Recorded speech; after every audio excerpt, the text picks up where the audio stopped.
Muzo, męża wyśpiewaj, co święty gród Troi zburzywszy. Długo błądził i w tułaczce swojej siła różnych miast widział. Poznał tylu ludów, zwyczaje, a co przygód doświadczył i trudów.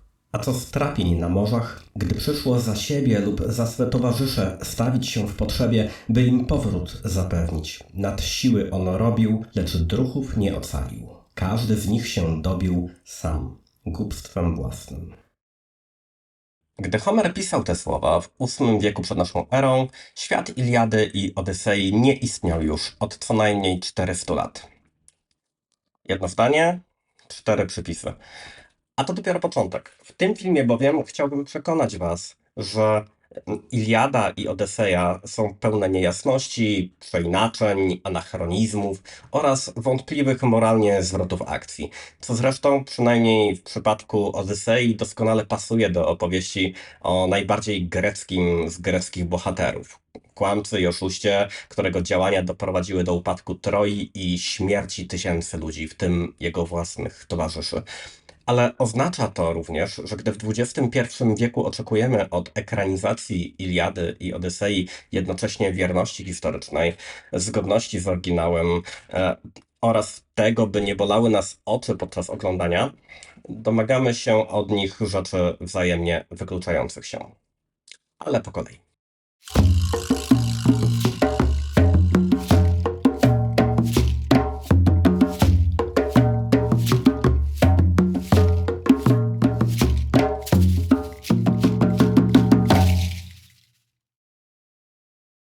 Homer prawdopodobnie nigdy nie istniał.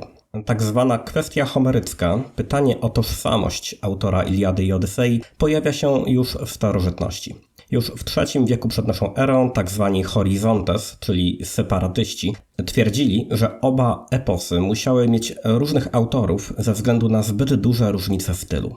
Poważne badania nad tym zagadnieniem rozpoczęły się jednak dopiero w 1795 roku wraz z opublikowaniem eseju Friedricha Augusta Wolfa Wstęp do Homera. Dziś większość uczonych zgadza się, że Iliada i Odyseja nie wyszły spod pióra tej samej osoby. Podstawą tej tezy są liczne różnice w narracji oraz słownictwie. Według tej teorii Iliada i Odyseja mogły zostać wpisane dopiero w VI wieku przed naszą erą. To wtedy tyran Aten, Pizystrat, który rządził w latach 561 do 527 przed naszą erą, zlecił uwiecznienie Iliady na piśmie, opierając się na ustnych eposach. Te opowieści miały wówczas już jednolitą formę i były przekazywane ustnie od około 200 lat. Każdy z eposów miał prawdopodobnie swojego autora, żyjącego między 800 a 750 PN.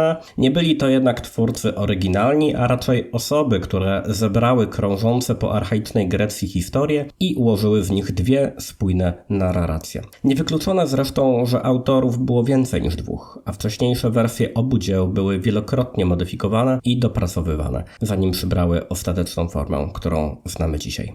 Najwcześniejsze zachowane fragmenty Iliady i Odysei pochodzą dopiero z III wieku przed naszą erą i to z Egiptu. Ale w zasadzie czemu to jest ważne, spytacie? Otóż jest ważne, ponieważ przez wieki wiarygodność materiału źródłowego opierała się na wierze w autorytet jego autora. Zanim Friedrich August Wolf ponownie spopularyzował wątpliwości co do istnienia Homera, spekulowano, że żył on w czasach wojny trojańskiej albo być może właśnie w VIII wieku przed naszą erą, ale jeśli tak, to miał dostęp do wiarygodnych źródeł i artefaktów z tamtych czasów. Jego opisy zdarzeń, miejsc, ekwipunku wojskowego i budowli uznawano za wiarygodne, a samych bohaterów za postacie historyczne. Upadek tego autorytetu w XIX wieku doprowadził do zakwestionowania wszystkich tych elementów na tyle poważnie, że gdy Heinrich Schliemann i Frank Calvert ogłosili w 1868, iż ich zdaniem ruiny Troi znajdują się w tureckim Hisarlik u wybrzeży Morza Egejskiego, wielu współczesnych im archeologów wyśmiało ten pomysł. Obecnie wiemy, że prawda leży gdzieś pośrodku, a raczej leży tam, gdzie leży. Iliada i Odyseja mają podłoże w prawdziwej historii? Nie powinniśmy jednak oczekiwać od nich zbyt wiele pod kątem realizmu i historycznej wiarygodności. Obił wam się zapewne o uszy eksperyment myślowy znany jako statek Tezeusza. Statek wypływa z portu, a w miarę podróży stopniowo wymieniane są w nim wszystkie deski, maszty, żagle i inne elementy. Zmienia się również jego załoga, kolorystyka, a nawet kształt. Wszystko to jednak dzieje się jeden element po drugim. Kiedy zatem i czy w ogóle możemy powiedzieć, że statek przestaje być oryginalnym statkiem Tezeusza? Tu mamy do czynienia z czymś podobnym, choć na dość wysokim poziomie abstrakcji. Nazwijmy ten nowy eksperyment myślowy Troją Homera. Mamy więc odkopane ruiny miasta w miejscu, które mniej więcej pasuje do opisu Homera. Miasto istniało w czasach, gdy w Grecji panowała kultura mykeńska i zostało zniszczone pod koniec tego okresu, prawdopodobnie w wyniku zdobycia i spalenia przez wrogie siły. Mamy również gliniane tabliczki z nieco wcześniejszych czasów, z XIII i XII wieku przed naszą erą, z Hattusa, stolicy Imperium Hetytów, w których wymienione jest miasto Wilusa, znajdujące się gdzieś w tej samej okolicy. Nazwa Wilusa mogła trafić do języka greckiego jako Ilios lub Ilion, a stąd Iliada, czyli opowieść o mieście Ilios. Te same chetyckie źródła wspominają o innym mieście, a być może regionie o nazwie Taruisa, skąd może pochodzić nazwa Troja. Wilusa miała być miastem podległym Chetytom, ale jednak dość niezależnym. Jeden z jej królów miał na imię Alaksandu, co brzmiałoby po grecku jak Aleksander, a inną postacią pojawiającą się w tych tekstach jest rebeliant o imieniu Piamaradu,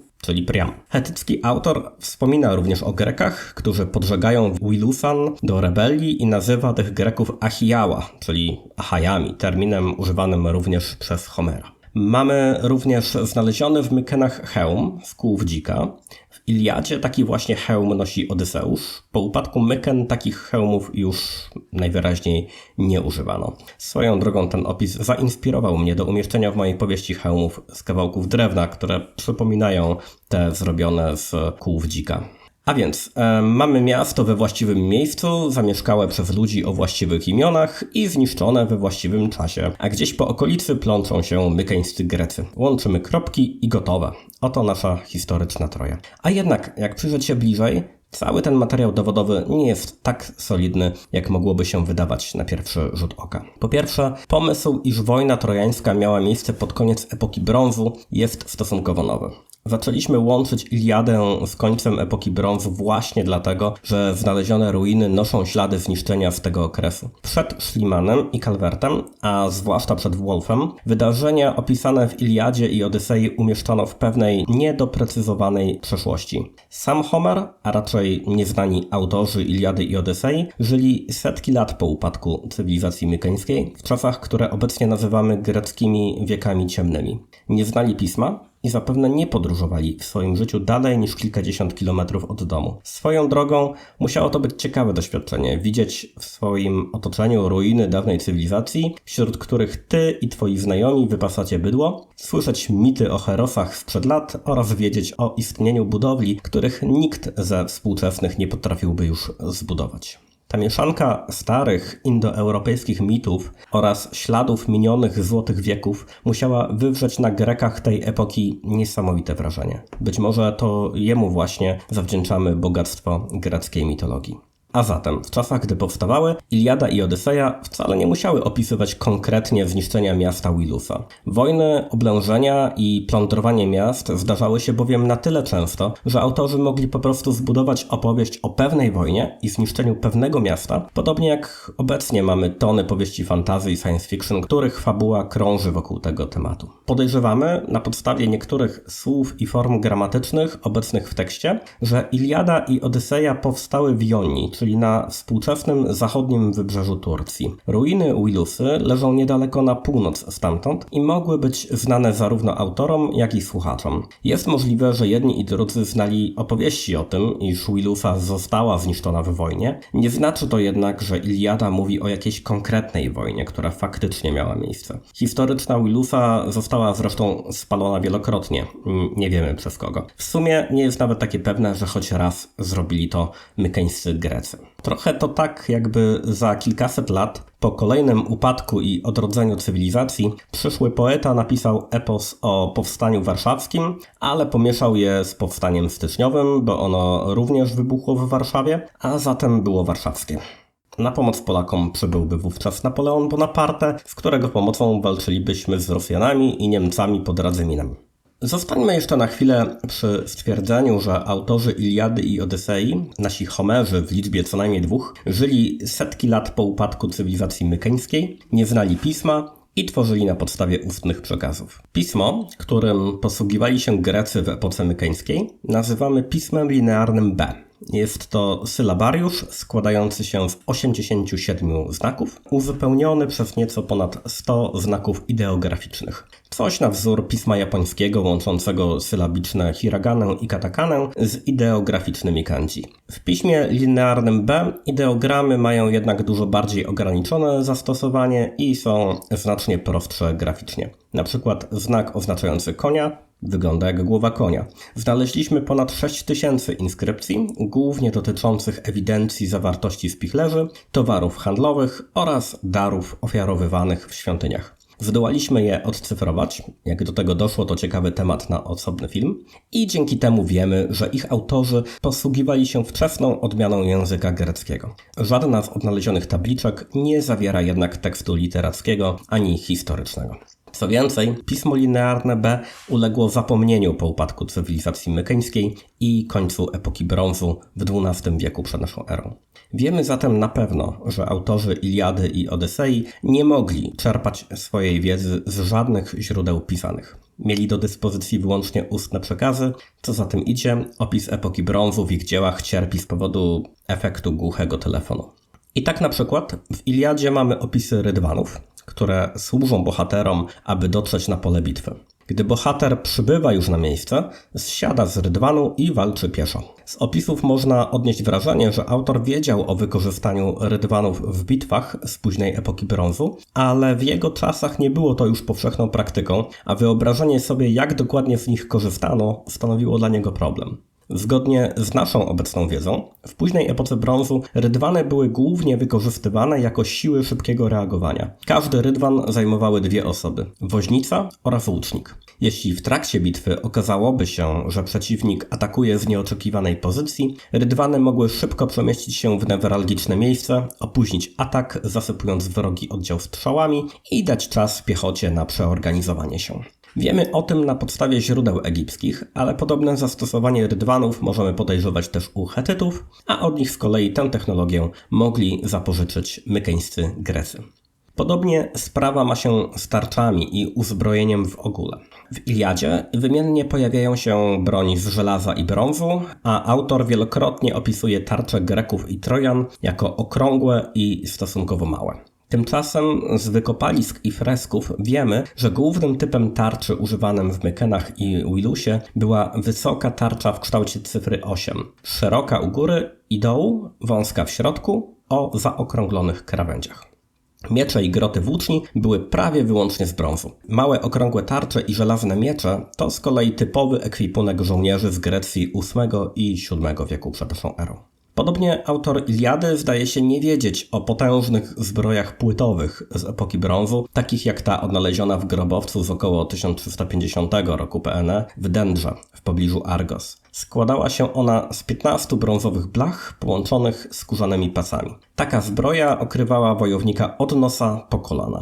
Była na tyle popularna w swoich czasach, że ideogram oznaczający słowo zbroja w piśmie linearnym B przypomina kształtem właśnie tę zbroję z Dendry. Jest na tyle charakterystyczna, że gdyby autorzy Iliady i Odysei o niej wiedzieli, można by zakładać, iż w tekście pojawiłoby się kilka słów, które wskazywałyby, że właśnie takie zbroje nosili Achilles, Hektor i inni. Tymczasem z dość zdawkowych opisów wynika, że nasi Homerzy zakładali, iż ich bohaterowie noszą zbroje znane im z ich własnych czasów, z VIII wieku przed naszą erą, a zatem nie było potrzeby opisywać ich szczegółowo. Taką ośmiowieczną brązową zbroję i hełm znaleziono w Argos. Wygląda ona wyraźnie inaczej niż ta z Dendry i bardziej przypomina późniejsze greckie uzbrojenie z czasów klasycznych. Innym ciekawym anachronizmem są opisy palenia zwłok. Tak żegnani są m.in. Patroklos i Hektor. Tymczasem w rzeczywistości mykeńscy Grecy chowali swoich władców i bohaterów w grobowcach. Palenie zwłok upowszechniło się dopiero w epoce żelaza. W Mykenach znajdują się dwa takie monumentalne grobowce, tak zwany skarbiec Atreusza, czasem nazywany również grobowcem Agamemnona, oraz grobowiec Klitajmeistry. Obydwa pochodzą z około 1250 roku przed naszą erą i oczywiście nie są tak naprawdę grobowcami postaci z Iliady. Wojownikom, którzy zginęli na polu walki, nie można było na prędce zbudować takich grobowców, ale fakt, iż mykeńscy Grecy grzebali zmarłych zamiast palić zwłoki, sugeruje, że również dla poległych w bitwie raczej kopano groby niż budowano stosy. Aby oddać Homerom sprawiedliwość, mamy też opisy, które pasują do realiów epoki brązu, choć dla słuchacza z VIII wieku PNE musiały brzmieć dziwnie. Jednym z nich jest wspomniany już przeze mnie hełm w kół dzika, inny to fragment Księgi V Odysei, w którym Odyseusz buduje łódź. I Odys ścinał drzewa. Praca szła mu sporo. 20 zwalił, topór gałęzie ciął skorą, aż siekiera równała pod sznur one dyle. Aż Kalypso mu świdry przyniosła za chwilę, wiercił dziury, toż belki ze sobą szykował i tak tratwę wziął w kluby i gwoźdźmi ją skował. Wspomnienie o świdrach, wierceniu dziur i braniu tratwy w kluby pasuje do techniki łączenia drewna za pomocą czopów wynalezionej przez Fenicjan. Była ona już znana w epoce brązu i stosowana przez mykeńskich Greków, ale w następnych wiekach porzucono ją na rzecz techniki nakładających się na siebie desek. Do anachronizmów należałoby zaliczyć również opisy pałaców i strojów, które w Iliadzie i Odysei bardziej przypominają swoje prostsze wersje z wczesnej epoki żelaza niż wyszukane, inspirowane kulturą wschodniego wybrzeża Morza Śródziemnego te z późnej epoki brązu. Wrócę do tego za moment. Wcześniej jednak chciałbym wspomnieć o jeszcze jednej sprawie. Nie powinno być kontrowersyjnym stwierdzenie, że gdy nasz zbiorczy Homer rzuca w tekście imionami bogów i bogiń i gdy opowiada o ich cechach, domenach i sposobie zwracania się do nich, opisuje panteon grecki ze swoich czasów, a nie ten z epoki brązu. Autorzy Iliady i Odysei byli zapewne ludźmi bogobojnymi i na pewno nie chcieli urazić bogów, opisując ich inaczej niż tak, jak w nich wierzyli. Być może nawet przez myśl im nie przeszło, że w przeszłości Grecy mogli wierzyć inaczej. A jednak religia ulega zmianom, zwłaszcza gdy brakuje spisanych ksiąg i kasty kapłańskiej, które by ją stabilizowały. Upadek epoki brązu musiał doprowadzić do zmian w greckiej religijności. Dawna religia elit zaniknęła, przetrwały jedynie wierzenia ludowe, z których stopniowo wyłoniła się nowa religijność. Ta, którą znamy właśnie dzięki Homerowi i Hezjodowi. Homer zaś tę nową religijność wkłada w usta i zachowania swoich bohaterów, którzy mają być elitą dawno minionej epoki. Ciężko o bardziej oczywisty anachronizm. Więcej na ten temat znajdziecie w filmie What the Odyssey Gets Wrong About Bronze Age Greek Religion na kanale Religion for Breakfast. W pewnym sensie przekleństwem Grecji jest to, że w kulturze i popkulturze postrzegamy ją tylko w jeden niezmienny sposób. Ateńscy filozofowie, spartańscy hoplici i białe, marmurowe świątynie wsparte na kolumnach. Ewentualnie jeszcze Aleksander Wielki.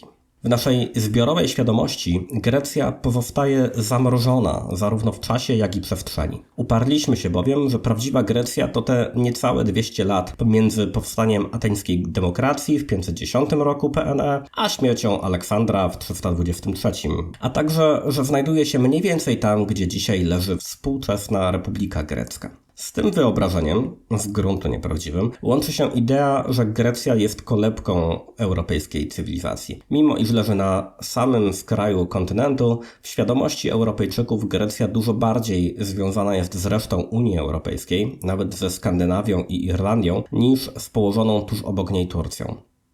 W końcu, za czasów naszej idealnej, starożytnej Grecji, Turcji jeszcze nie było. Unii Europejskiej też nie było, ale mniejsza z tym. Co za tym idzie, minimalizujemy, a wręcz ignorujemy związki Grecji z resztą wschodniego wybrzeża Morza Śródziemnego. Z Anatolią, której wybrzeże było greckie dużo dłużej niż jest tureckie, z Lewantem, Egiptem, a nawet dalej z Mezopotamią i Persją. Czasy klasycznej starożytności kojarzymy przede wszystkim z Atenami i Spartą, nie myśląc o greckich koloniach poza Grecją właściwą. Wiemy oczywiście o Aleksandrze Wielkim i jego podbojach, ale nie łączymy tego z greckimi królestwami jego następców, które sięgały od Egiptu po Indię. Wiemy o Bizancjum, ale łączymy je raczej z Imperium Rzymskim niż z Grecją. A jeśli cofnąć się do epoki mykeńskiej, o tym jak Grecy tamtej epoki widzieli świat i w którą stronę się orientowali, już w ogóle nie myślimy.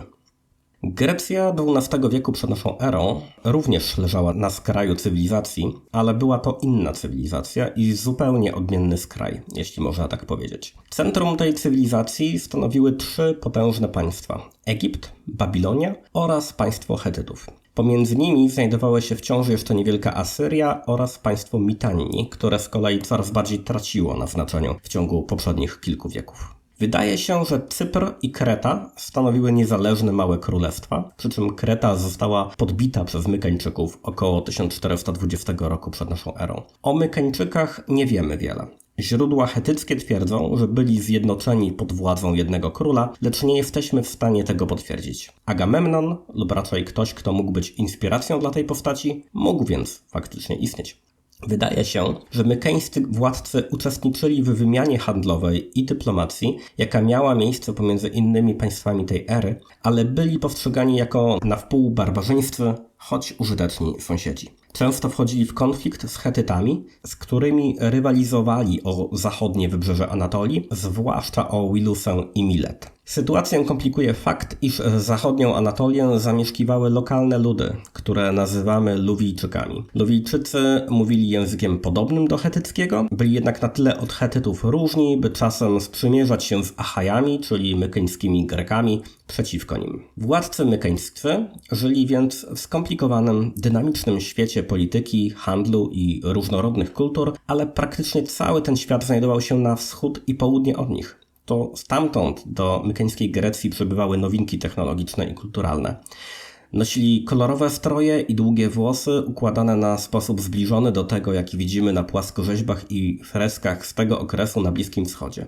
Ich biżuteria i broń przypominały tę ze wschodu, podobnie jak motywy dekoracyjne z fresków i płaskorzeźb w ich pałacach, które ukazują sfinksy, lwy i byki w pozach zbliżonych do tych z Egiptu i Babilonu. Co więcej, podobnie jak w innych erach historycznych, kontakty dyplomatyczne i handlowe z obcymi kulturami zapewne prowadziły do małżeństw pomiędzy grecką elitą, a władcami i arystokratami z innych państw wschodniej połowy basenu Morza Śródziemnego. Dobrze urodzeni Grecy okresu mykeńskiego mogli więc z wyglądu bardziej przypominać swoich odpowiedników z Hattusy, Memphis lub Babilonu niż swoich własnych poddanych, a tym bardziej barbarzyńców z północy Europy. Złotowłosa i niebieskooka Niemka o jasnej cerze, Diane Kruger, ubrana w strój nawiązujący do klasycznej Grecji 800 lat później, była więc tak bardzo ahistoryczną Heleną, jak to tylko możliwe. Zresztą, tu znowu problemy z realizmem w ekranizacjach Iliady i Odysei, wynikające z naszych przekonań o tym, jak Grecja powinna wyglądać, nakładają się na problemy wynikające ze samego materiału źródłowego. W Odysei nasz eponimiczny bohater, czyli taki, który dał nazwę opowieści, ponieważ w tym wypadku jako jedyny ją przeżył, błąka się przez 10 lat pomiędzy Sycylią a Egiptem. 7 z tych 10 lat spędza na jednej i tej samej wyspie, ale i tak podróż statkiem z Wilusy do Itaki powinna zająć maksymalnie kilka tygodni. Nie bardzo też jest gdzie po drodze zgubić się, bo płynie się po prostu dookoła greckich wybrzeży. Czy autor Odysei naprawdę myślał, że jest inaczej? Czy naprawdę wierzył, iż gdzieś na Morzu Śródziemnym znajdują się wyspy zamieszkałe przez potwory i czarodziejki? Wiele mądrych osób próbowało już zidentyfikować te wyspy, czasem w dość oryginalny sposób, jak na przykład ten, że przepłynięcie między potworem morskim Skyllą a niszczącym statki wirem Charybdis to poetycka interpretacja cieśniny messyńskiej pomiędzy Sycylią a Włochami. Moja interpretacja jest jednak inna. Nie sądzę, żeby autor Odysei nie znał geografii Morza Śródziemnego i że naprawdę wierzył w istnienie fantastycznych bestii i magicznych wirów morskich. Moim zdaniem Homerowi po prostu nie zależało na realizmie. Wiem, szok i niedowierzanie. Pierwszymi odbiorcami Odysei byli mieszkańcy Jonii. Ich przodkowie przybyli na wybrzeże Anatolii nieco na południe od Wilusy, wkrótce po upadku epoki brązu. W VIII wieku przed naszą erą Grecja wychodziła już ze swoich wieków ciemnych. Jonia składała się z 12 głównych miast, które handlowały między sobą, a także z wyspami na Morzu Egejskim i Śródziemnym oraz z miastami w Grecji właściwej. Te miasta wysyłały również wyprawy na Krym, na Sycylię, a nawet dalej. Marsylia, francuskie miasto na wybrzeżu Morza Śródziemnego, została założona przez osadników z Jonii w okolicach 600 roku przed naszą erą. Możemy więc zakładać, że autor Odysei wiedział, jak daleko jest z Troi do Itaki i jak tam dopłynąć, podobnie jak autor Iliady wiedział o istnieniu Etiopii oraz o stepie na północ od Krymu. Ale tak jak obecnie chodzimy do kina, aby oglądać fantastyczne filmy, tak i jońskim słuchaczom pierwszych wersji Odysei nie zależało specjalnie na realizmie opowieści. Odwrotnie, jeśli tylko akcja rozgrywała się wystarczająco daleko od domu, przyzwolenie na fantastyczne elementy zamieniało się wręcz w oczekiwanie, że usłyszą właśnie o takich rzeczach, o bogach, potworach, czarodziejkach i niesamowitych przygodach. Odyseusz nie żegluje więc po prawdziwym Morzu Śródziemnym od jednej naprawdę istniejącej wyspy do drugiej, lecz po fantastycznym świecie pełnym magii, pozornie tylko podobnym do naszego. Miejsca, które odwiedza oraz odległości między nimi nie są i nie muszą być realistyczne. Wolfgang Petersen w Troi z 2004 roku zdecydował się iść w stronę realizmu. Wymagało to wyrzucenia z fabuły bogów, magii, klątw i przepowiedni, które w oryginalnej Iliadzie grają tak dużą rolę, że w rezultacie Petersen musiał też zmieniać fabułę w innych miejscach. Nie było bowiem żadnego jabłka, które Paryz miałby dać Afrodycie, ani też przysięgi byłych absztyfikantów Heleny, którzy pod groźbą klątwy przyrzekli bronić jej małżeństwa z Menelaosem. I to właśnie dlatego w oryginalnym materiale pod Troję popłynęło 1000 okrętów, a nie dlatego, że Agamemnon chciał stworzyć imperium. No cóż, wyszło jak wyszło. Troja z 2004 nie jest zgodna z materiałem źródłowym, ale przynajmniej za to również nie jest wiarygodna historycznie. Oprócz tych dwóch biegunów, zgodności z oryginałem i historyczności, mamy bowiem również trzeci, o którym trochę już wspomniałem, oczekiwania widzów. A to widzowie ostatecznie płacą za bilety do kina, nie historycy. Widzowie chcą zobaczyć taką starożytną Grecję, jaką ją sobie już wyobrażają i taką właśnie Grecję dostają. Dlatego też Brad Pitt biega w zbroi i hełmie, które mają więcej wspólnego z klasyczną Grecją niż z epoką brązu. Helenę gra Niemka, świątynie mają kolumny o kilkaset lat za wcześnie, a po oblężonym mieście przechadzają się lamy? No dobra, tego ostatniego to już naprawdę nie wiem jak wyjaśnić.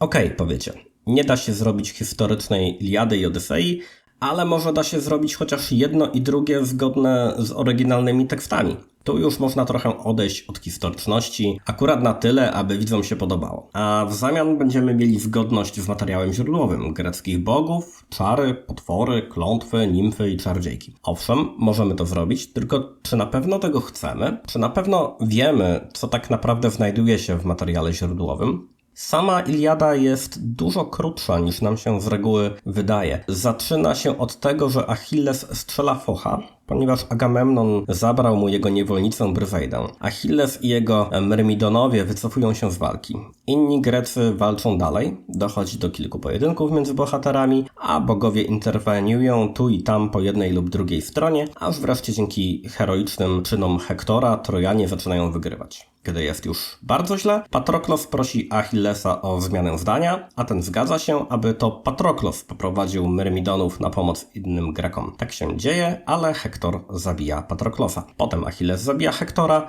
Priam przyjeżdża pod osłoną nocy do obozu Greków i błaga Achillesa o wydanie ciała Hektora, a ten się zgadza. Opowieść kończy się opisem spalenia ciała Hektora na stosie pogrzebowym. Koniec. Trochę mało, prawda? Zapewne chcielibyśmy, aby ekranizacja pokazywała coś więcej, ale to więcej to już nie Iliada. Porwanie Heleny przez Parysa, zorganizowanie greckiej floty i jej dotarcie pod Troję, koń trojański i zniszczenie Troi, to w Iliadzie jest tylko wspominane, ale nie opisywane szczegółowo. Z drugiej strony, tak jak Iliadę kojarzymy z rzeczami, których w Iliadzie nie było, tak Odyseję pamiętamy wybiórczo, jako coś mniejszego niż to, czym Odyseja naprawdę jest. To znaczy jedynie jako przygody poczciwego, choć trochę pechowego żeglarza, Odyseusza. To również nieprawda, ale wrócę do tego za chwilę.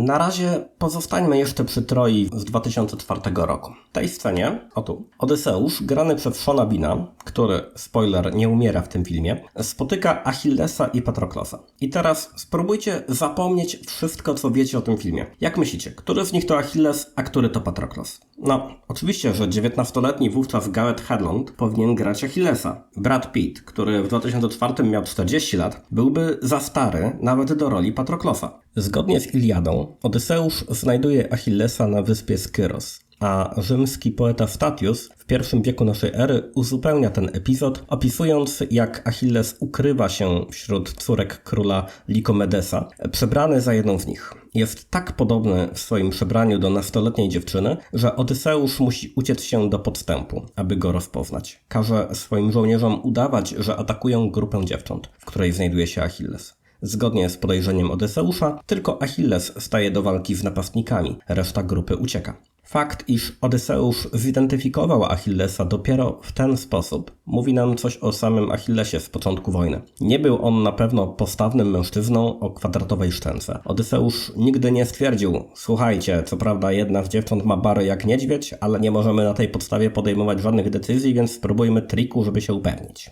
W ciągu następnych wieków Iliada zyskała tak wielką popularność w greckim świecie, że niczym czarna dziura popkultury zaczęła przyciągać inne mity i innych greckich bohaterów. Powstał tzw. cykl epicki, złożony z opowieści, które rozwijały historię i genealogię zarówno głównych, jak i wielu pobocznych bohaterów Iliady, łącząc ich z innymi mitologicznymi wydarzeniami i ze sobą nawzajem. Opowieści te są trochę jak Gwiezdne Wojny, nie trzymają się za bardzo kupy, a najstarsza z nich, sama Iliada, opowiada wydarzenia ze środka franczyzy. Jeśli jednak przyjąć je za dobrą monetę, to porównując ich chronologię, można mniej więcej obliczyć wiek bohaterów.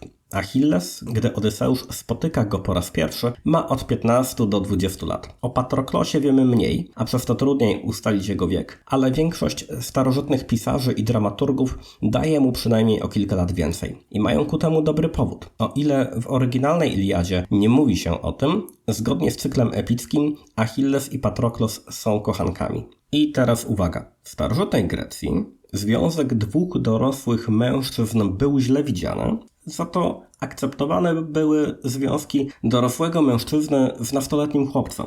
Achilles i Patroklos nie mogli więc obaj być dorosłymi. Jeden z nich musiał być nastolatkiem, a z innych źródeł wychodzi jasno, że musiał to być Achilles. Dla starożytnych był to poważny problem. Aeschylos, ateński dramaturg, twierdził, że mimo bycia młodszym, to Achilles był Erastesem, stroną dominującą w związku, a starszy Patroklos Eromenesem, stroną uległą. Platon z kolei pisze bez ogródek, że to głupi pomysł. Achilles jako młodszy musiał być stroną uległą, inaczej taki związek byłby zgorszeniem. Nie da się tego, moim zdaniem, umiejętnie przedstawić we współczesnym filmie hollywoodzkim. Wrażliwość publiczności jest obecnie zupełnie inna, a do tego dobrze wiemy, jak łatwo współczesna popkultura ignoruje niuanse.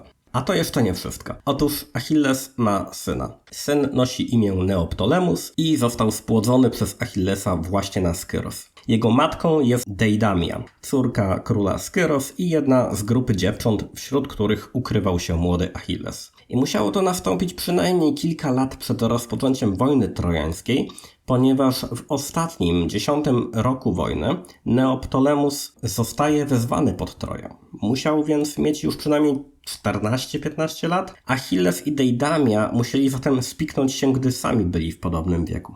Na krótko przed zdobyciem Troi przez Greków Achilles umiera, ugodzony w piętę strzałą Parysa. Przepowiednia mówi, że Grekom uda się wygrać wojnę tylko wtedy, jeśli spełnią kilka warunków, z których jednym jest udział syna Achillesa w ostatecznym szturmie. Odyseusz wraca więc na Skyros, zabiera stamtąd Neoptolemusa, zawozi go pod Troję, ogarnia pozostałe warunki przepowiedni, buduje drewnianego konia i ładuje się do niego wraz z chłopakiem i kilkoma innymi żołnierzami. Podstęp się udaje, a przepowiednia zostaje spełniona. Grecy zdobywają Troję. Tu leżeli mężowie, którym usta gorzka śmierci zamknęła wszędzie po całym mieście, skąpani we własnej krwi. Inni padali na nich, wydając ostatnie tchnienie. Jeszcze inni, ściskając w dłoniach swoje wnętrzności, które wystawały im przez rozprute brzuchy, krążyli wokół swoich domów w tym okropnym stanie. Znowu inni, którym podczas snu odcięto stopy, pełzali wśród trupów, jęcząc tak, że nie da się tego opisać. A ci, którzy rzucili się do walki, leżeli teraz w pyle drogi, z odciętymi rękami i głowami. Byli i tacy, których włócznia przebiła na wylot, od pleców do piersi, oraz inni, którym pachwiny przebiła lanca, nabijając ich tam, gdzie ostrze rani najboleśniej. A wszędzie wokół miasta rozlegały się żałosne wycia psów i przerażające jęki ludzi, których dosięgła śmierć. Każdy dom rozbrzmiewał okropnymi krzykami. Quintus Smyrnaios, Post Homerica, Księga 13. Tłumaczenie z angielskiego przekładu, moje, bo innego nie znalazłem. Neoptolemus jest psychopatą. To Achilles na sterydach. Seryjny morderca, wolny od jakichkolwiek skrupułów. Wywleka starego Priama ze świątyni Zeusa i zabija go, po czym zrzuca z murów małego Astyanaxa, syna Hektora i Andromachy, zmuszając jego matkę, by na to patrzyła. Bierze Andromachę, starszą od niego o 10 lat, za swoją niewolnicę i gwałci ją. Jakiś czas później Andromacha rodzi syna. Inną trojańską księżniczkę, Poliksenę, córkę Priama i Hekuby, Neoptolemus składa w ofierze na grobie swojego ojca Achillesa, który tego sobie zażyczył przed śmiercią. Widząc śmierć swoich dzieci i wnuka, królowa Hekuba wpada w szaleństwo. Traci głos, zaczyna szczekać i poruszać się na czworakach, aż w końcu bogowie zamieniają ją w psa. Być może autor, wiedząc, z czym musiało wiązać się zdobycie i splądrowanie miasta, chciał odsunąć winę choć trochę od pozostałych bohaterów Iliady i tak powstał krwiożerczy syn Achillesa, który dokonuje najgorszych czynów w opisie rzezi Troi. Ale nie oznacza to, że Achilles, Odyseusz i wszyscy inni to pozytywni bohaterowie, którzy chcieli tylko zabrać Helenę i wrócić do domu. Troja została doszczętnie splądrowana i spalona, a niemal wszyscy jej mieszkańcy zabici. Kassandra, siostra Polikseny, została siłą wyciągnięta ze świątyni Ateny, w której się schroniła, zgwałcona i oddana Agamemnonowi w niewolę. Zresztą śmierć Polikseny na grobie Achillesa jest w pewnym sensie klamrą całego cyklu epickiego. Na jego początku Agamemnon składa w ofierze bogom swoją własną córkę Ifigenię, wcześniej okłamując ją, że przygotowania do ofiary to tak naprawdę przygotowania do jej ślubu z Achillesem. Te dwie decyzje Agamemnona, złożenie w ofierze własnej córki oraz powrót do Myken z Kassandrą jako swoją nową niewolnicą, motywują jego żonę, a siostrę Heleny, Klitejmestrę, do zamordowania go. Agamemnon to druga po Neoptolemusie postać, której wolno być prawdziwym złolem i do tego dużo bardziej rozpoznawalna. To on jest Putinem końca epoki brązu. Zarówno w Troi Petersena, jak i w Odysei Nolana konflikt o Helenę jest dla niego tylko pretekstem. Tak naprawdę Agamemnon od zawsze chciał zdobyć, złupić i zniszczyć Troję. Jest Łanax Andron, władcą ludzi, który przez intrygi i szantaż zmusza innych Greków, aby mu pomogli dokonać tej zbrodni. Agamemnon uosabia chciwość i żądzę zniszczenia, aby Grecy jako całość mogli powiedzieć, że przynajmniej w jakimś tam stopniu to oni nie chcieli. Tak wyszło. Agamemnon ich zmusił, to jego wina. Doskonale moim zdaniem pokazuje to Brian Cox w Troi Petersena. Jest diaboliczny, ale przy tym wciąż ludzki. Nie jest złym władcą ciemności z bajki, ani Batmanem z Odysei Nolana. Mogę uwierzyć, że tak właśnie mógłby wyglądać i zachowywać się ogarnięty ideą stworzenia imperium król z czasów epoki brązu. Spychanie winy na Agamemnona to trik, który pozwala pokazać Achillesa i Odyseusza w lepszym świetle. Zwłaszcza u Nolana wygląda to wręcz tragikomicznie w scenie, gdzie Odyseusz przechadza się po plądrowanej Troi ze smutnym wyrazem twarzy, bo właśnie do niego dotarło, że zrobił coś złego i zastanawia się: Are we the baddies? Najwyraźniej my, widzowie, powinniśmy mu w tej scenie współczuć. Sam Odyseusz w oryginalnej Iliadzie i Odysei nie jest wcale takim znowu poczciwym żeglarzem, któremu należałoby kibicować. Przed ostatecznym szturmem spotyka się z Heleną i obiecuje jej, że bezbronni mieszkańcy zostaną oszczędzeni. Wierząc w to, Helena decyduje się mu pomóc, co pośrednio prowadzi do budowy drewnianego konia i w konsekwencji wygranej Greków. Ale oczywiście Odyseusz nigdy nie planował dotrzymać obietnicy. Odwrotnie, sam bierze udział w plądrowaniu i zabijaniu bezbronnych. Później, na początku Odysei, pierwszym przystankiem Odyseusza i jego załogi po drodze do domu jest miasto Ismara na północnym wybrzeżu Morza Egejskiego. Odyseusz zdobywa je, zabija większość mężczyzn, a kobiety oddaje na gwałt swoim żołnierzom. Grecy popełniają jednak błąd. Zachwystują się zwycięstwem, przez całą noc palą miasto, mordują i gwałcą i nie są przygotowani, gdy nad ranem na pomoc mieszkańcom przybywają ich współplemieńcy z okolicznych wiosek. Kilkudziesięciu Greków ginie, a reszta musi ratować się ucieczką na statki. Autor Odysei opisuje to tak, jakby błędem Odyseusza było dopuszczenie do śmierci swoich ludzi, a nie to, że wcześniej zabili setki niewinnych mężczyzn i zgwałcili ich żony i córki. Później Odyseusz trafia na wyspę czarodziejki Kirkę, z którą ma 2 synów. Później jeszcze spędza 7 lat na wyspie nimfy Kalypso, z którą zgodnie z innymi źródłami również ma dzieci. W tym czasie jego żona Penelopa czeka na jego powrót, opędzając się od zalotników. Odyseusz wraca do niej i to on ją przepytuje, czy była mu wierna. Wiele lat później jeden z jego synów z Kirkę zabija go przez przypadek, jak to w greckich tragediach bywa. Już w klasycznej Grecji filozofowie i dramaturdzy zdawali sobie sprawę, że od strony etycznej z Iliadą i Odyseją jest coś nie tak. Oryginalny tekst oraz krążące wokół niego opowieści, które ostatecznie trafiły do cyklu epickiego, nie są zbyt skomplikowaną historią. To raczej wydaje się być opowieść skierowana do prostych ludzi, którzy po ciężkim dniu pracy zbierają się razem, czy to przy teatralnej scenie, czy po prostu przy ognisku i chcą posłuchać historii o wspaniałych bohaterach. Wypisz, wymaluj, tak jak my, gdy po tygodniu wypełniania tabelek w Excelu idziemy do kina na kolejnego Marvela. Grecy z Iliady nie muszą być moralnie dobrzy. Wystarczy, że są nasi. Mieli powód, by zaatakować Troję, zaatakowali i wygrali. Hurra! Koniec. Proszę się rozejść do domów, a jutro znowu do roboty. Owce się same nie wypasą.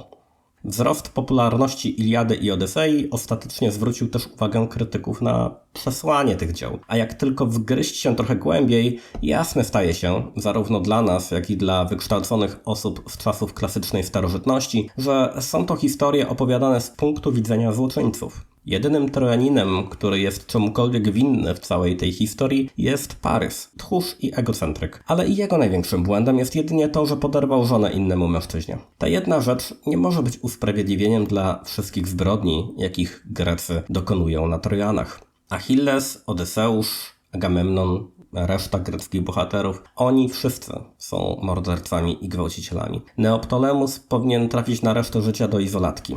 A jednak twórcy Iliady i Odysei, jak również ich oryginalna publiczność, nie widzą tego w ten sposób. Dla nich bohaterem jest ten, który staje do walki i wygrywa. Ocena etyczna nie ma znaczenia. Zabił, zgwałcił, trudno, na chuj drążyć. To oczywiście nie mogło podobać się greckim filozofom i dramaturgom. Już Eurypides, żyjący w V wieku przed naszą erą, twórca takich dzieł jak Hekuba, Ifigenia w Aulis oraz Kobiety trojańskie, przedstawia Achillesa w negatywnym świetle. Jako człowieka, który nie potrafi kontrolować swoich emocji, daje się nimi powodować, a przez to jego działania prowadzą do cierpienia niewinnych. Platon w swojej Republice generalnie krytykuje Homera z góry na dół. Z tych samych powodów co Eurypides, jeśli chodzi o Achillesa, ale też dlatego, że w Iliadzie i Odysei bogowie zachowują się jak rozkapryszone dzieci. Unoszą się gniewem, są powodowani zazdrością i zawiścią, okrutni, a ludzi traktują jak zabawki w grze między sobą. Platon twierdzi wręcz, że greckie dzieci nie powinny uczyć się Iliady, ponieważ może je to zdemoralizować. Wtóruje mu Arystoteles. Obaj przyznają wprawdzie, że Homer był wielkim poetą, ale wcale im się fabuła tych jego dzieł nie podoba. Arystoteles zwraca uwagę na pochwałę działania pod wpływem silnych emocji, co jego zdaniem czyni Homer, opisując gniew Achillesa, i działania innych greckich bohaterów w sposób, który można zinterpretować jako usprawiedliwianie okrucieństwa pod pozorem dokonywania heroicznych czynów. Ale o ile Grecy krytykowali konkretne postaci, opisy ich czynów oraz przesłanie dzieła, o tyle Rzymianie uważali już Agamemnona i jego zgraję po prostu za złoczyńców, a Trojan za bohaterów, zwłaszcza Hektora i Eneasza. Eneasz pojawia się w Iliadzie tylko na chwilę. Jest synem Anchizesa i Afrodyty. Anchizes jest kuzynem Hektora. Zeus, mszcząc się na Afrodycie za jeden z wcześniejszych afrontów, sprawił, że zakochała się w Anchizesie. No, może zakochała to za dużo powiedziane. Spiknęli się na jedną noc. Owocem tej przygody był Eneasz. Gdy było już po wszystkim, Afrodyta zabroniła Anchizesowi mówić o tym wydarzeniu, ale no cóż, oczywiście chłopak nie wytrzymał i pochwalił się kumplom, że poderwał boginię miłości. Za karę okulał. Na obrazach przedstawiających upadek Troi oraz rzeźbach z Eneaszem ten często niesie na plecach swego starego, okulałego ojca. Nieznający szczegółów widz mógłby pomyśleć, że biedny Anchizes nie może chodzić ze starości, albo że być może doznał kontuzji, uciekając przed morderczymi Grekami. Nie, Anchizes nie może chodzić, bo nie potrafił trzymać gęby na kłódkę. Ale dla przesłania płynącego z tych obrazów i rzeźb nie ma to znaczenia. Ważny jest Eneasz, jego lojalność wobec starego ojca, odwaga i gotowość do poświęceń. Zamiast uciec samemu, Eneasz ryzykuje życie, aby ocalić innych. Nie oszukuje jak Odyseusz, nie unosi się gniewem jak Achilles. Gdy Wergiliusz pisze Eneidę i w pierwszej jej połowie każe Eneaszowi pływać po Morzu Śródziemnym, by w końcu po ponad 6 latach przybić do brzegów Italii, możemy w gruncie rzeczy domyślać się, że autor chciał w ten sposób nawiązać do Odysei, ale też pokazać, iż Eneasz jest lepszy od Odyseusza. Eneasz jest bowiem bohaterem bliższym nam etycznie. Ekranizacja filmowa Eneidy nie przysparzałaby problemów z przedstawieniem złoczyńców jako bohaterów, jak to ma miejsce w przypadku Iliady i Odysei. No dobrze. A zatem wiemy już, że nie da się Iliady i Odysei zaadaptować w sposób realistyczny, ani też nie za bardzo można w ekranizacji trzymać się materiałów źródłowych, przynajmniej w niektórych ich fragmentach. Ale co w takim razie z tym trzecim wierzchołkiem naszego trójkąta, z ekranizacją, która spodobałaby się widzom? Takie pytanie niesie pewne niedopowiedziane założenie, że widzowie będą chcieli ekranizacji, która będzie w miarę realistyczna i w miarę wierna materiałowi źródłowemu. Ale po pierwsze, to tylko nasze pobożne życzenie, że tego właśnie oczekują widzowie, które w gruncie rzeczy wynika z optymistycznego innego założenia, że zdecydowana większość widzów będzie znała się na historii i na materiale źródłowym, a także wiedziała, czego chce. Oraz po drugie, nie ma jednego dobrego przepisu na taki miks. W Troi z 2004 roku, filmie, który jak się okazuje dla wielu domorosłych znawców Homera z internetu jest tą dobrą, prawdziwą adaptacją, Wolfgang Petersen idzie w stronę realizmu kosztem 90% materiału źródłowego. Nie ma bogów, wojna trwa zaledwie kilka miesięcy, Odyseusz nie ma czasu filmowego na swoje triki, Achilles jest stary, nie jest gejem i biega w zbroi z innej epoki, Parys i jego germańska Helena są w sobie zakochani, Hektor zabija Menelaosa itd. Petersen próbuje nawet zmierzyć się z kwestią etyczną i każe Achillesowi puścić Bryzejdę wolno w jednej z ostatnich scen, której w cyklu epickim nigdy nie było. Tak jakby to miało zadośćuczynić wszystkim mordom, jakich dokonał wcześniej. David Benioff, scenarzysta Troi, którego możecie też kojarzyć dobrze lub źle z Gry o Tron, powiedział w wywiadzie, że gdy miał do wyboru trzymać się Iliady albo zmienić materiał z korzyścią dla filmu, zawsze robił to drugie. Cytuję: myślę, że w całym scenariuszu są może 2 lub 3 linijki wzięte bezpośrednio z Homera. Gdybyśmy wzięli więcej, nie miałoby to sensu. Koniec cytatu. Innym podejściem, popularnym zwłaszcza we wcześniejszych ekranizacjach filmowych, jest pominięcie problematycznych fragmentów, zignorowanie anachronizmów i zamiast tego nakręcenie prostego filmu przygodowego z takimi efektami specjalnymi, na jakie budżet pozwala. W Furii Achillesa, włoskim filmie z 1962 roku, Grecy i Trojanie toczą wyrównaną walkę, która polega przede wszystkim na honorowych pojedynkach głównych bohaterów. W dwuczęściowej Odysei z 1997 z Armandem Assante w roli głównym grzechem Odyseusza jest to, że obraził bogów. Z tego powodu skazany jest na serię fantastycznych przygód. W tym samym roku Odyseusz pojawia się też w odcinku Kseny Wojowniczej Księżniczki. Tu występuje pod swoim łacińskim imieniem, Ulysses, wraca do domu po wielu latach podróży, a Ksena pomaga mu pokonać absztyfikantów Penelopy. I nie zrozumcie mnie źle. Uwielbiam Ksenę. Ten serial to moje guilty pleasure. I nawet mimo, że w innym odcinku pojawia się tam Helena grana przez czarną aktorkę, Galen Gurk, na 30 lat przed Lupitą Nyong'o, a więc woke, komunizm i koniec cywilizacji na pełnej, to jednak wybitne kino to nie jest. Twórcy Kseny operowali budżetem jak ja po wycieczce do butelkomatu. Mogli sobie więc na pewne rzeczy pozwolić, bo wcale dużo nie ryzykowali. Co innego, gdy budżet jest już poważniejszy, a aby się zwrócił, producent stara się przewidzieć oczekiwania widzów, a potem stoi nad scenarzystami i reżyserem i bije ich linijką po łapach, gdy tylko próbują czegoś, co może się nie sprzedać. Wtedy właśnie wchodzi unikanie kontrowersji, wymazywanie niuansów i rysowanie bohaterów oraz złoczyńców grubą, kontrastową kreską, żeby nie było wątpliwości, której postaci kibicować. Co więcej, jeśli dane dzieło jest kolejną już adaptacją jakiegoś materiału źródłowego, taka sytuacja bardzo silnie demotywuje do wprowadzania jakichkolwiek poważnych zmian. Skoro raz się udało, to za drugim i trzecim razem też się uda, czyż nie? W Stanach Zjednoczonych nowe filmy o życiu Jezusa wychodzą średnio co 5 lat. Większość z nich skierowana jest przede wszystkim do lokalnej widowni i po kolei pokazuje te same wydarzenia w bardzo podobny, bezpieczny sposób. Około 69%, czyli 235 z 340 milionów mieszkańców USA deklaruje się jako chrześcijanie. Rynek jest więc pokaźny. Jeśli obejrzycie jeden z tych filmów, to w zasadzie jakbyście obejrzeli 90% z nich. Co za tym idzie, ich wartość artystyczna jest bardzo mała. Są niemalże swoimi kopiami, z poprawką na innych aktorów, budżet i technologię produkcji. A jednak ludzie to oglądają, a skoro oglądają, tworzone są kolejne, niemal takie same adaptacje tej samej historii. I to jest mój główny problem z ekranizacjami zrobionymi pod dyktat średniej publiczności. Są nudne, przewidywalne i jednakowe. Jeśli jedną już widziałem, nie widzę powodu, czemu miałbym iść do kina na następną. Jak będę chciał obejrzeć po raz kolejny ten sam film, to włączę sobie Władcę Pierścieni. Więc jak można inaczej? Otóż można, ale zanim coś o tym opowiem, mam do Was prośbę. Idźcie do teatru. To znaczy, nie teraz. Najpierw skończcie oglądać ten film, skoro i tak już zabrnęliście bardzo daleko. Nawiasem mówiąc, gratuluję.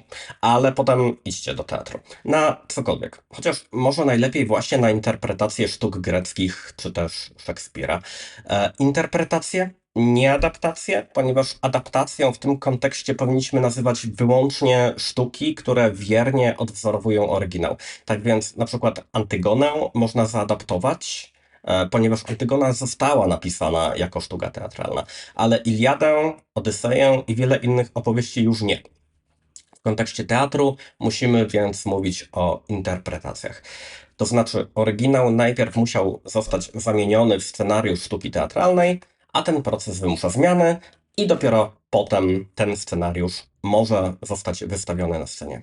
Wiele z takich zmian jest oczywistych, jak na przykład wtedy, gdy w oryginalnej scenie bohater siada i myśli. Jeśli materiałem źródłowym jest powieść, autor może napisać, co bohater myśli, ale w filmie lub na scenie zamiana tych myśli na słowa i słuchanie ich byłoby bardzo, ale to bardzo uciążliwe dla widzów. Dlatego z reguły scenariusz filmowy lub teatralny usuwa takie sceny i stara się wybrnąć z problemu w inny sposób. Inną bardzo ważną motywacją do zmian są fizyczne ograniczenia sceny teatralnej, na której wielu rzeczy po prostu nie da się przedstawić realistycznie. Zamiast tego teatr posługuje się symbolami i wizualizacjami, albo w ogóle rezygnuje ze scenografii przypominającej oryginał i zastępuje ją czymś lepiej pasującym do realiów scenicznych. Mamy więc Sen nocy letniej w Teatrze Komedia, gdzie aktorzy siedzą na kanapach zamiast w lesie, albo sztukę Odys i Świnie, czyli opowieść mitomana Teatru Śląskiego, która zamiast na morzu dzieje się w szpitalu przy łóżku umierającego Odyseusza.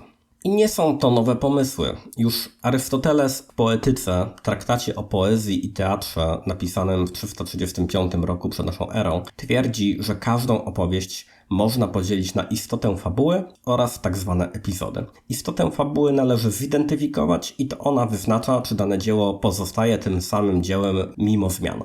Epizody natomiast to sceny, które można dowolnie zmieniać, usuwać i dodawać, a mimo to nie wpłynie to na istotę.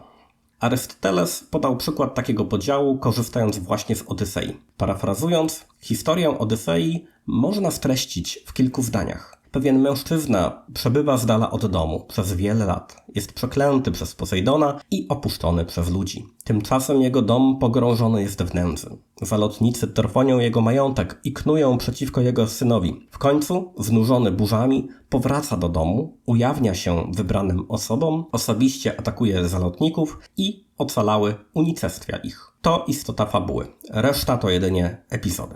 Współczesna technologia filmowa pozwala na rozmach, jaki nigdy wcześniej nie był możliwy.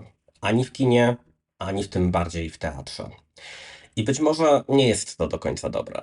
Przyzwyczailiśmy się, że wszystko mamy podawane jak na tacy. Bogate dekoracje, efekty specjalne, popisy kaskaderskie, kamera podążająca za bohaterami i tak dalej, i tak dalej. Nie tylko odbiera nam to możliwość uzupełnienia scenografii za pomocą własnej wyobraźni, ale też sprzedaje iluzję, że to, co widzimy na ekranie, to obiektywna rzeczywistość. A skoro tak, skoro to jest obiektywna rzeczywistość, to przecież nie można pokazać jej więcej niż na jeden sposób. Jedna wersja musi być tą prawdziwą, a wszystko inne to takie błędy i wybaczenia. To takie błędy i wybaczenia. Ale nie, nic z tego, co dzieje się na ekranie, nie jest prawdą. Każdy film to wypadkowa wielu elementów: dążenia do realizmu, zachowania wierności materiałom źródłowym, przypodobania się oczekiwaniom widzów, ale też chęci artystycznej kreacji twórców i wielu innych rzeczy. Nie krytykujmy więc dzieła, które nie jest w stanie być stuprocentowo realistyczne ani zgodne z materiałem źródłowym, za to, że takie nie jest. Odwrotnie, doceniajmy kreatywność artystyczną. Sztuka żyje eksperymentami i reinterpretacjami. Bierzemy opowieści, które znamy, i próbujemy opowiedzieć je na nowo. Połączyć, zmienić, odwrócić i stworzyć coś, czego jeszcze nie było, ale nie w próżni, lecz właśnie w odpowiedzi na to, co już jest. Jest w tym piękno i jest w tym wartość. A dla nas, jako widzów, teatr i kino niezależne mogą być dobrą odtrutką od tego hiperrealistycznego trendu wysokobudżetowych hollywoodzkich produkcji, które nam tę wartość i to piękno zabrały. W przygotowaniach do tego filmu wzięło udział mniej książek i artykułów naukowych niż zwykle, ale coś tam jednak mogę polecić. Jeżeli chcecie wiedzieć więcej o faktycznym końcu cywilizacji brązu, przeczytajcie 1177 przed naszą erą, rok, w którym upadła cywilizacja. Autorem jest Eric Klein. Eric Klein jest archeologiem i specjalistą od Troi i Myken. Potrafi świetnie opowiadać. Możecie posłuchać go m.in. w podcaście The Ancients, jednym z najlepszych podcastów historycznych, dostępnym za darmo na platformie History Hit.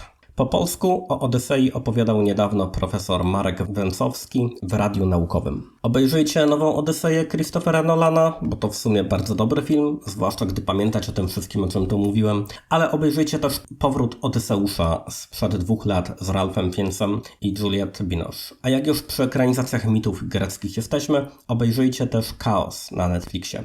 Bardzo dziwaczny serial, opowiadający m.in. historię Orfeusza i Eurydyki, zachowując istotę, a zmieniając niemal wszystkie epizody.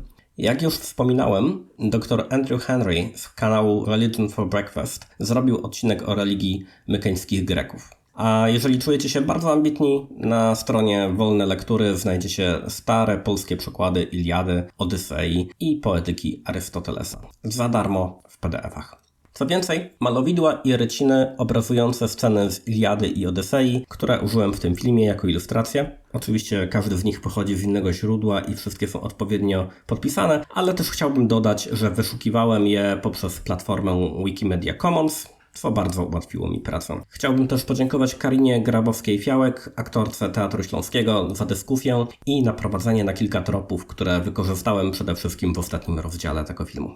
I to wszystko. Kliknijcie like i subscribe, obejrzyjcie inne filmy na tym kanale, zostawcie komentarz albo 2, a jeśli takie rzeczy Was interesują, słuchajcie audiobooka mojej powieści fantasy Pożegnanie Słońca. Jest dostępny tutaj trochę głębiej pod innymi filmami.